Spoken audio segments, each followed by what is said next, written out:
નવા વર્ષના પહેલા દિવસે તુલસીના છોડ પાસે રાખી દો આ એક નાની ગુપ્ત વસ્તુ. એટલું ધન આવશે કે તમે સંભાળી નહીં શકો. સ્વયં માતા લક્ષ્મીએ આ ગુપ્ત ઉપાય બતાવ્યો છે. મિત્રો, નવા વર્ષના પહેલા દિવસે જો તમે આ નાનકડો ઉપાય કરી લો તો જીવનમાં ક્યારેય પાછળ વળીને જોવાની જરૂર નહીં પડે. એટલું ધન આવશે કે 7 પેઢીઓ બેસીને ધન ખાશે અને આખું વર્ષ ઘરમાં સુખ, શાંતિ, સમૃદ્ધિ અને ધનનો વરસાદ થશે. હા મિત્રો, જુઓ, નવા વર્ષના પહેલા દિવસનો તહેવાર આજે 22 ઓક્ટોબર બુધવારે ઉજવાઈ રહ્યો છે. આ દિવસે જ નવું વર્ષ શરૂ થાય છે, જે નવી શરૂઆત, આશા અને સમૃદ્ધિનું પ્રતીક છે.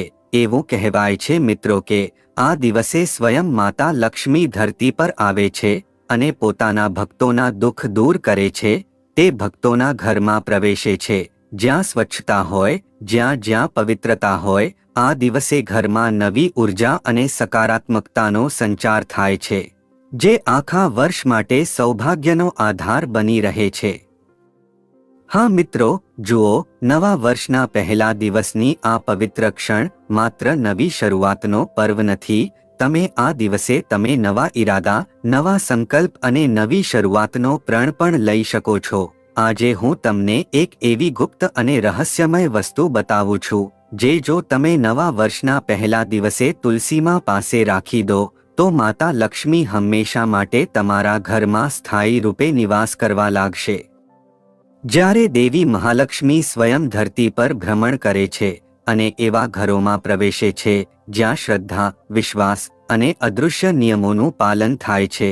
અને આજે હું તમને એક એવો ગુપ્ત અને રહસ્યમય ઉપાય બતાવવા જઈ રહી છું, જે ન તો શાસ્ત્રોમાં ખુલ્લેઆમ બતાવવામાં આવ્યો છે, ન પંડિતોએ આજ સુધી તમને સમજાવ્યો હશે, કારણ કે આ રહસ્ય નવા વર્ષના પહેલા દિવસે અને તુલસીના દિવ્ય સંબંધ સાથે જોડાયેલું છે. હવે તમે પણ એ જ વિચારતા હશો, ઘણા લોકોના મનમાં આ પણ સવાલ આવતો હશે કે નવા વર્ષના પહેલા દિવસે અને તુલસીનો શું સંબંધ છે? તો જુઓ, એ જ સંબંધ આજે હું તમને બતાવવા જઈ રહી છું. જુઓ, આ ઉપાય પ્રાચીન સમયમાં ફક્ત મોટા વિશિષ્ટ મહાજ્ઞાની અને સંતો કરતા હતા અને તેમણે આ ઉપાય ફક્ત પોતાના શિષ્યોને જ આપ્યો હતો. તો તમે ખૂબ જ ભાગ્યશાળી છો કે સ્વયં માતા લક્ષ્મીએ આ ઉપાય સાંભળવા માટે તમને પસંદ કર્યા છે. તો જેના આંગણામાં તુલસી છે, જેને વિષ્ણુપ્રિયા કહેવાય છે, આ તે જ તુલસી છે. જેના આંગણામાં દીવો પ્રગટે છે તો પેઢીઓ સુધી ધનનો પ્રવાહ ચાલ્યા કરે છે. પરંતુ તમારામાંથી કેટલાએ ક્યારે વિચાર્યું કે તુલસી એક સામાન્ય છોડ નથી? તુલસીને આપણા શાસ્ત્રોમાં માતા લક્ષ્મીનું એક એવું સ્વરૂપ કહેવાયું છે, જે દરેક ઘરમાં સ્થાપિત રહે છે. તુલસી એ ફક્ત એક સામાન્ય છોડ નથી, પરંતુ ધનના માર્ગ શોધવાનું એક માધ્યમ છે. અને નવા વર્ષના પહેલા દિવસનો આ પર્વ તુલસી સાથે એટલો જોડાયેલો છે કે જો આ દિવસે તમે ચૂપચાપ તુલસીમાં એક વિશેષ વસ્તુ પાસે રાખી દો તો ધનની એવી ધારા વહે છે કે જેને તમે રોકી નહીં શકો, બલકે તમને જાતે જ નહીં સમજાય કે ક્યાંથી કઈ રીતે ધન આવવા લાગ્યું. ક્યારે ધન અટકશે જ નહીં. જો તમારો વેપાર ઠપ પડી ગયો હોય તો વેપાર જાતે જ ઊભો થઈ જશે અને બધા દેવા આપોઆપ તમારા જીવનમાંથી પાછા ચાલ્યા જશે. ક્યારેક અચાનક કોઈ ભૂલી ગયેલું ધન તમને મળી જશે. હવે એ ન વિચારો કે હું આ વસ્તુ તરત જ બતાવી દઉં. ના, કારણ કે આ કોઈ સામાન્ય ઉપાય નથી. આ એ અમોઘ વિધિ છે, જેને કરનારનું નસીબ બદલાઈ જાય છે. પરંતુ પહેલા સમજો કે નવા વર્ષના પહેલા દિવસે અને તુલસી વચ્ચેનો સંબંધ શા માટે છે, શું છે અને કેવો છે. નવા વર્ષના પહેલા દિવસે જ્યારે નવી શરૂઆતની ઉર્જા હોય છે તો તેની સમાંતર તુલસીના આંગણામાં બેઠેલી એક સૂક્ષ્મ ગ્રહ શક્તિ પણ સક્રિય થઈ જાય છે. આપણા ઘરની જે તુલસી હોય છે તે ઘરમાં માતા લક્ષ્મીનો વાસ હોય છે. તે તુલસીના છોડની અંદર માતા લક્ષ્મી સાક્ષાત વિરાજમાન હોય છે. જો લોકો મોટા મંદિરોમાં જઈને માતા લક્ષ્મીને શોધે છે, પોતાના રસોડામાં શોધે છે, પોતાના ઘરમાં શોધે છે, પોતાના પૂજા સ્થાનમાં શોધે છે, પરંતુ માતા લક્ષ્મી નવા વર્ષના પહેલા દિવસે બીજે ક્યાંય નહીં પરંતુ તુલસીના છોડમાં જ વિરાજમાન હોય છે, આવું આપણું શાસ્ત્ર કહે છે. હા મિત્રો, હું તમને બતાવી દઉં કે નવા વર્ષનો પહેલો દિવસ એ એવી કાળ ઉર્જા છે જે વ્યક્તિના ભાગ્યમાં ધનની રૂકાવટને બાંધે છે અને તુલસી તેનાથી વિપરીત તેને ખોલે છે. તેથી જે લોકો નવા વર્ષના પહેલા દિવસે ફક્ત ખરીદી કરીને પાછા ફરે છે તેઓ ફક્ત પરંપરા નિભાવે છે, પરંતુ જે વ્યક્તિ તુલસીથી શરૂઆત કરે છે તે પોતાનું ભાગ્ય લખે છે. હવે અહીં તમારે સમજવું છે કે ધન કેવી રીતે આવે છે. ધન ફક્ત પરિશ્રમથી નથી આવતું, ધન ત્યારે આવે છે જ્યારે સૌભાગ્ય જાગે છે. સૌભાગ્ય જાગે છે જ્યારે આપણી આત્મા કોઈ શક્તિ પૂજ સાથે જોડાય છે, અને તુલસી એ મહામંત્ર છે જે આ બ્રહ્માંડની ધનાત્મક ઉર્જાને ખેંચીને મનુષ્યના આંગણામાં ઉતારી શકે છે. તુલસી આપણા ઘરનો એવો છોડ છે જે માતા લક્ષ્મીને ખૂબ જ સરળતાથી આપણા ઘર તરફ આકર્ષિત કરી શકે છે. અને જુઓ, માતા લક્ષ્મી પણ દયાની એ દેવી કહેવાય છે કે જો કોઈ વ્યક્તિ લાખ ખરાબ હોય, તેણે લાખ પાપ કર્યા હોય, તો પણ માતા લક્ષ્મી તે મનુષ્યનું ભલું કરે જ છે. હા, જો ધ્યાનથી જોવામાં આવે તો જે ઘરમાં તુલસી હોય છે ત્યાં ક્યારે ભયંકર રોગ ટકતા નથી. આંખોમાં આંસુ તો હોય છે, પરંતુ પેટમાં ભૂખ નથી હોતી, અને ફરિયાદ તો હોય છે, પરંતુ ગરીબી નથી હોતી, કારણ કે તુલસી સ્વયં લક્ષ્મીનો દ્વાર છે. પરંતુ નવા વર્ષના પહેલા દિવસે એક નાનકડી ગુપ્ત વસ્તુ તુલસીમાં પાસે રાખી દેવામાં આવે તો લક્ષ્મી કહે છે કે તે ત્યાં પગ નથી મૂકતી, બલકે પોતાનો ડેરો જમાવી લે છે, બલકે હંમેશા માટે તે ઘરમાં સ્થાયી રૂપે પોતાનું સ્થાન બનાવી લે છે. હવે વાત આવે છે કે તે વસ્તુ શું છે. જુઓ, તે કોઈ ચોખા નથી, ન કોઈ લવિંગ છે, ન અત્તર છે, ન સોપારી છે. તે એક એવું પ્રતીક છે જેને જો કોઈએ જાણી લીધું તો ધનનો દરવાજો સીધો ખુલતો જશે. પરંતુ હજી તમારે થોડું રોકાવું છે. હજી તેને બતાવતા પહેલા તેની પાછળના કેટલાક વિશેષ નિયમો અને કેટલીક વિશેષ સાવચેતીઓ પણ હું તમને બતાવીશ, કારણ કે જુઓ, કોઈ પણ ઉપાય ત્યારે જ ફળ આપશે જ્યારે તે ઉપાય સાથે સંબંધિત આપણે બધા વિધિવિધાન, નિયમો અને સાવચેતીઓ જાણી લઈએ. કારણ કે જુઓ, ક્યારેક જ્યારે આપણે બિનજરૂરી નિયમો અને સાવચેતીઓ વગર ઉપાય કરીએ છીએ તો તે ઉપાય ઉલટો થઈ શકે છે. ઘરમાં ધન આવવાની જગ્યાએ ઘરમાં ગરીબી પણ આવી શકે છે. તેથી હું તમને દરેક સાવચેતી, દરેક નિયમ જે માતા લક્ષ્મી અને તુલસી સાથે સંબંધ રાખે છે, આ ઉપાય સાથે સંબંધ રાખે છે, તે હું તમને બતાવીશ. જુઓ, તે ફક્ત નાનકડી વસ્તુ જાણ્યા પછી જો તમે આ વિડીયોને અધવચ્ચે જ છોડી દીધો કે અવગણી દીધો તો સૌથી મોટી મૂર્ખતા થશે. કારણ કે જુઓ, કોઈ પણ વિડીયો જો તમે શરૂ કરો અને તે ઉપાય સાથે સંબંધિત દરેક વાત ન સાંભળો તો પછી તે ઉપાય નિષ્ફળ થઈ શકે છે. તેથી મિત્રો, દરેક વાત ઉપાય સાથે સંબંધિત છે, દરેક વસ્તુ ઉપાય સાથે સંબંધિત છે. તેથી અંત સુધી ધ્યાનથી જોવું, અંત સુધી ધ્યાનથી સાંભળવું. હા, જુઓ મિત્રો, એવું કહેવાય છે કે નવા વર્ષના પહેલા દિવસની રાત્રે બ્રહ્મ મુહૂર્ત પહેલા જે દેવો ઉતરે છે તે મનુષ્યોના કર્મપત્ર વાંચે છે, કોને આપવું છે, કોની પાસેથી લેવું છે, કોણ યોગ્ય છે, કોણ અયોગ્ય છે. તે જ રાત્રે તુલસી સાક્ષી બને છે. આ જ કારણે તુલસીમાં કંઈક પાસે રાખવું એ દેવતાઓ સુધી સીધો સંદેશ મોકલવા જેવું છે. તેથી એના સમજો કે ફક્ત વસ્તુ પાસે રાખવી જ પૂરતું રહેશે. મિત્રો, તમારે તમારા મન, વચન અને પૂર્ણ મૌન સાથે આ વસ્તુ પાસે રાખવી પડશે, કારણ કે ધ્યાન રાખવું છે કે સૌથી પહેલી વસ્તુ, જુઓ, માતા લક્ષ્મી દરેક વ્યક્તિ પાસેથી પ્રસન્ન થઈ શકે છે. ભલે કોઈ વ્યક્તિએ ગમે તેટલા મોટા પાપ કર્યા હોય, ગમે તેટલા મોટા કુકર્મો કર્યા હોય, હું તમને હવે જે સાવચેતીઓ બતાવીશ તે સૌથી પહેલા તમે સમજી લો. એવું કહેવાય છે કે જ્યારે આપણે તુલસીમાં કંઈક પાસે રાખીએ છીએ તો તે વસ્તુ સીધી દેવી દેવતાઓ સુધી આપણો સંદેશ પહોંચાડે છે, તો તમારે ફક્ત એટલું સમજવું છે કે જ્યારે તમે તે વસ્તુ પાસે રાખો છો તો સૌથી પહેલા તમારે તમારું મન શાંત રાખવું છે, વચન એકદમ પવિત્ર રાખવાના છે અને તે ક્ષણે કોઈ તમને જોવે નહીં, આ વાતનું ચોક્કસ ધ્યાન રાખવું છે, કારણ કે કોઈ જોવે કે ન જોવે પરંતુ તે જોતા હશે જ જેમણે જોવું જોઈએ, એટલે કે માતા લક્ષ્મી, એટલે કે કુબેરદેવ. જુઓ, નવા વર્ષના પહેલા દિવસની સાંજ હોય, સૂર્ય અસ્ત થઈ જાય અને આકાશમાં પ્રથમ તારો ઉદય થાય ત્યારે આંગણામાં તુલસીને જળ અર્પણ કરો, દીવો પ્રગટાવો અને 3 વખત મનમાં કહો, હે તુલસી, હે વિષ્ણુપ્રિયા, મારા ઘરની દરિદ્રતાને બહાર કરીને સમૃદ્ધિના રથને અંદર લાવો. અને ત્યારે કોઈને કહ્યા વગર તે ગુપ્ત વસ્તુને લાલ રંગના દોરામાં પાસે રાખી દો, પરંતુ ધ્યાન રાખો, સાંજે નહીં, રાત્રે, તે અંતિમ પહોરમાં, લગભગ રાતના 12 વાગ્યાની આસપાસ, જ્યારે આખું ઘર સૂઈ રહ્યું હોય. હવે તે વસ્તુ શું છે? તે વસ્તુ છે કપૂરમાં પલાળેલું એક તામ્રકણ. હા મિત્રો, એક વખત ફરીથી દોરાવું છું, ધ્યાનથી સાંભળો. કપૂરમાં પલાળેલું એક તામ્રકણ, એક નાનકડો તાંબાનો ટુકડો જેને એક રાત પહેલા કપૂરમાં પલાળી રાખવામાં આવ્યો હોય. જુઓ મિત્રો, તાંબુ ગ્રહનું પ્રતિનિધિ હોય છે અને કપૂર અગ્નિતત્વનું. જ્યારે બંને મળે છે તો ધનના આગમનના માર્ગમાં બંધાયેલી ગાંઠો બળવા લાગે છે. આ કોઈ શાસ્ત્રમાં નથી લખેલ, કારણ કે આ જ્ઞાન ગુરુમુખ પરંપરાનું છે.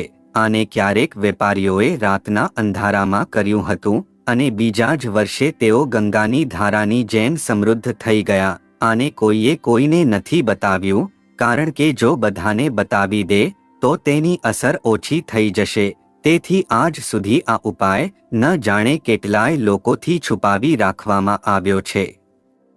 પરંતુ ધ્યાન રાખો, તાંબુ એટલું જ હોવું જોઈએ જેટલું એક ચણાના દાણાથી નાનું હોય. જો વધારે થશે તો શરીરમાં ક્રોધની અગ્નિ પ્રજ્વલિત થશે, ઓછું થશે તો અસર નહીં આવે. જુઓ, હવે તેને કપૂરમાં કેવી રીતે પલાળવું તે સૌથી પહેલા હું તમને બતાવું છું, કારણ કે ઉપાયની શરૂઆત જ આ વસ્તુથી થઈ રહી છે કે તેને કપૂરમાં પલાળીને કેવી રીતે રાખવું. જુઓ, કપૂરને એક માટીની કટોરીમાં રાખો. જો માટીની કટોરી ન હોય તો તમે દીવાનો પણ ઉપયોગ કરી શકો છો. સૌથી પહેલા તમારે એક માટીની કટોરી કે દીવો લેવો છે. તેમાં તાંબાને તેની વચ્ચે દબાવી દો અને તેને સ્વયં ન છોડી ચીમટી કે ચંદનની લાકડીથી ઉપાડો. અને જ્યારે તમે તેને તુલસીમાં પાસે રાખશો તો કોઈ મંત્ર ન જપવો, ન કોઈ કામના કરવી, ન મનમાં કોઈ શંકા રાખવી, બસ મૌન અને ફક્ત મૌન રહેવું. અને બીજા દિવસે તુલસીને જળ આપતા પહેલા પ્રણામ કરવું. એ ન જોવું કે કંઈ બદલાયું કે નહીં, કારણ કે પરિવર્તન દૃશ્યમાં નહીં, દૃષ્ટિમાં શરૂ થાય છે. પહેલા મહિને અચાનક કોઈ જૂનું દેવું પાછું આવી જશે, બીજા મહિને અટકેલો વેપાર ખુલશે, ત્રીજા મહિને તમને જાતે જ નહીં સમજાય કે આટલું ધન ક્યાંથી આવવા લાગ્યું. ક્યારેક ધન પશુધન, વાહનધન, સંતાનના રૂપમાં આવે છે, પરંતુ અહીં તે સીધું ભૌતિક ધનની ધારા ખોલશે. અને જો તમે આ વાત કોઈને કહેવાની ભૂલ કરી તો પ્રવાહ મંદ થઈ જશે. હવે સાવચેત રહેવું છે. કેટલાક એવા ઘરો હોય છે જ્યાં તુલસી સુકાવા લાગે છે, ત્યાં ઉપાય ન કરો. હા, આટલું ધ્યાન હવે ચોક્કસ રાખવું. જો તમારા ઘરમાં તુલસી સુકાઈ ગઈ હોય તો ભૂલથી પણ આ ઉપાય ન કરવો, નહીં તો આ ઉપાયનો ઉલટો પ્રવાહ શરૂ થઈ જશે. પરંતુ મિત્રો, જુઓ, તમે ઈચ્છો તો નવા વર્ષના પહેલા દિવસે પહેલા તમારા ઘરમાં એક નવો તુલસીનો છોડ પણ લાવીને રોપી શકો છો. પરંતુ જુઓ, સૌથી વધુ લાભ ત્યાં જ થશે જ્યાં તુલસીનો છોડ જૂનો હશે અને હરોભરો હશે. તો સૌથી પહેલા તો તમારે તુલસીને ઘરમાં સુકાવા ન દેવી, અને જો સુકાવા લાગે તો ત્યાં ઉપાય ન કરો, કારણ કે ત્યાં પહેલા દોષનું પરિમાર્જન જરૂરી છે. પરંતુ જો તુલસી હરી હોય, જીવંત હોય, માટી ભીની હોય તો તે તૈયાર છે તમારા સૌભાગ્યની રક્ષક બનવા માટે. તે તૈયાર છે માતા લક્ષ્મીને તમારા ઘરમાં આકર્ષિત કરવા માટે. જુઓ, આ ઉપાય કોઈ ભિખારીને કરોડપતિ બનાવી શકે છે, કોઈ વેપારીને સમ્રાટ બનાવી શકે છે, આ કોઈ પરિવારની કુલ દરિદ્રતાને દૂર કરી શકે છે. પરંતુ લાલચથી ન કરવું, ભયથી ન કરવું અને મજબૂરીથી ન કરવું, વિશ્વાસથી કરવું. કારણ કે જુઓ મિત્રો, જો આપણે કોઈ ઉપાય કરીએ છીએ અને તે ઉપાય કરવામાં જો આપણે કોઈનું ખરાબ કરવાનું વિચારીએ, કોઈ પ્રકારનો લોભ રાખીએ, કોઈ પ્રકારની કામના રાખીએ, ઉપાય કરતી વખતે કે વિચારીએ કે આ વ્યક્તિ સાથે ખરાબ થાય, તેનો ખરાબ થાય, તો ઉપાય પણ લાભ નહીં આપે. જુઓ, નવા વર્ષનો પહેલો દિવસ કોઈ સામાન્ય નથી. હા મિત્રો, હું તમને બધાને બતાવી દઉં કે નવા વર્ષનો પહેલો દિવસ અમીરોનો નથી, આ ભાગ્યશાળીઓનો પર્વ છે. કેટલાક લોકોની એવી માનસિકતા હોય છે કે નવા વર્ષના પહેલા દિવસે ધનની પૂજા થાય છે, તો ફક્ત અમીર અને કરોડપતિ લોકો જ નવા વર્ષની પૂજા કરે છે, કારણ કે તેમની પાસે જ ધન હોય છે. પરંતુ આ સંપૂર્ણપણે ખોટું છે. હંમેશા ધ્યાન રાખવું, ધન એક અલગ વસ્તુ છે અને લક્ષ્મી એક અલગ વસ્તુ છે. જે મનુષ્ય મહેનત કરે છે, દિવસ રાત પોતાના પરિવારનું પાલન પોષણ કરવા માટે કમાય છે, તેના ઘરમાં હંમેશા લક્ષ્મી સ્થાયી રૂપે નિવાસ કરે જ છે. જુઓ, નવા વર્ષનો પહેલો દિવસ ભાગ્યશાળીઓનો પર્વ છે. જે સૌભાગ્યને પકડી લે છે તે જ વાસ્તવિક રૂપે ધનવાન થાય છે. હવે તમે કેટલાક વિચારશો કે શું અંધશ્રદ્ધા છે? ના, આ વિશ્વાસની કળા છે, આ ઉર્જાને વાળવાનું વિજ્ઞાન છે, આ જ્યોતિષી સંયોગને પોતાની ઓર્બિટમાં લાવવાની યુક્તિ છે. અને જો આને સમજી લો તો જીવનમાં ક્યારે અભાવ નહીં રહે. આજ છે તુલસી અને નવા વર્ષના પહેલા દિવસનો એ ગુપ્ત સંબંધ જેને યુગોથી છુપાવવામાં આવ્યો છે. આજે તમે જાણો છો, બાકી કોઈને ન કહેતા. અહીંથી આગળ એ જ ભાવ, એ જ ઉર્જામાં. મિત્રો, મેં તમને આખો પ્રયોગ બતાવી દીધો છે. હવે જુઓ, ઉપાય તો મેં તમને બતાવી દીધો છે, પરંતુ ઉપાય કરવાની સાથે સાથે તમે તે તાંબાની વસ્તુ ક્યાંથી લાવશો? આટલું પણ ચોક્કસ સાંભળી લો કે તે તાંબુ ખૂબ પવિત્ર હોવું જોઈએ. જ્યારે તમે તે તાંબાના નાનકડા ટુકડાને કપૂરમાં પલાળો કે પછી માટીના દીવામાં કે માટીની કટોરીમાં રાખો, તો સૌથી પહેલા તે તાંબાને તમારે ગંગાજળથી ધોઈ લેવું છે. ગંગાજળ ન હોય તો ગૌમૂત્રથી ધોઈ લેવું છે.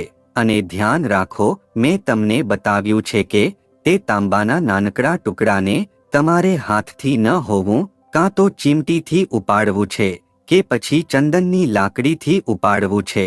હવે આ પછી ધ્યાન રાખજો કે જે લાલ કપડામાં તમે તેને પાસે રાખો છો, તે લાલ કપડું પણ સંપૂર્ણપણે સ્વચ્છ હોવું જોઈએ. તે લાલ કપડું પણ સંપૂર્ણપણે પવિત્ર હોવું જોઈએ. વપરાયેલું, ગંદુ કે મેલું ન હોવું જોઈએ. આટલું ચોક્કસ ધ્યાન રાખજો.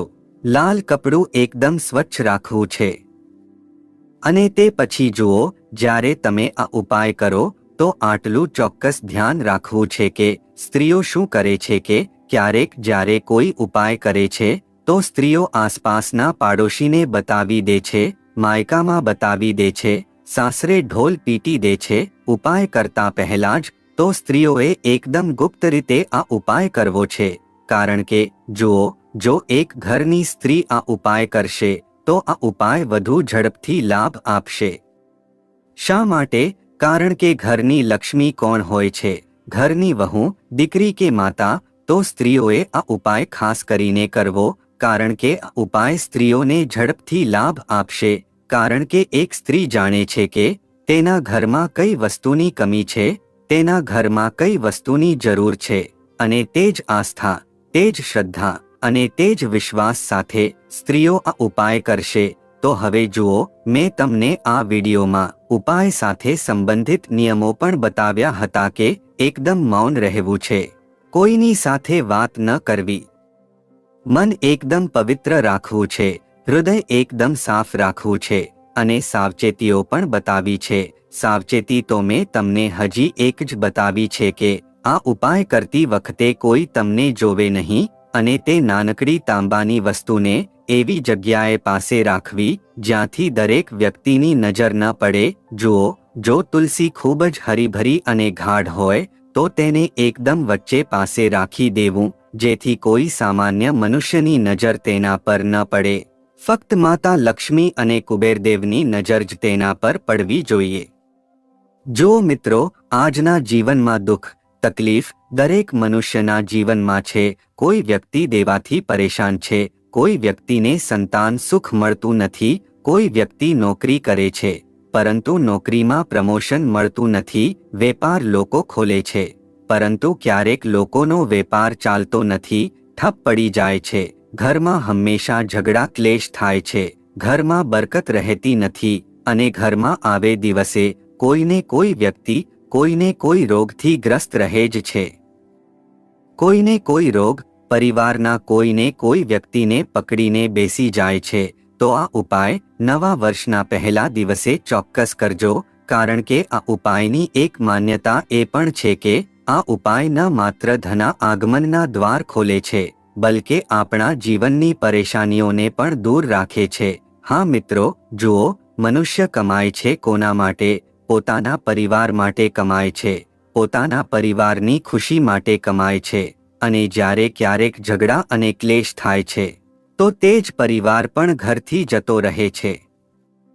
તો તમે આ નવા વર્ષના પહેલા દિવસે માતા લક્ષ્મી પાસે આ કામના પણ ચોક્કસ કરજો કે હે માતા લક્ષ્મી, તમે મારા ઘરને હંમેશા એકજૂટ રાખજો, મારા પરિવારને ક્યારે વિખેરાવા ન દેજો. જો પરિવારમાં ઝઘડા અને ક્લેશ થાય છે તો તેનો તરત જ નિવારણ કરજો, પરંતુ મારા પરિવારને વિખેરાવા ન દેજો, મારા પરિવારને તૂટવા ન દેજો. કારણ કે જુઓ, માતા લક્ષ્મી પણ તે ઘરમાં હંમેશા સ્થાયી નિવાસ કરે છે જ્યાં બહુ દીકરીઓનું સન્માન થાય છે. કારણ કે ધનની દેવી માતા લક્ષ્મી કહે છે કે જો ઘરની લક્ષ્મી હસ્તિર્મતી રહેશે તો ધનની દેવી પણ તમારા ઘરમાં હસ્તિર્મતી રહેશે.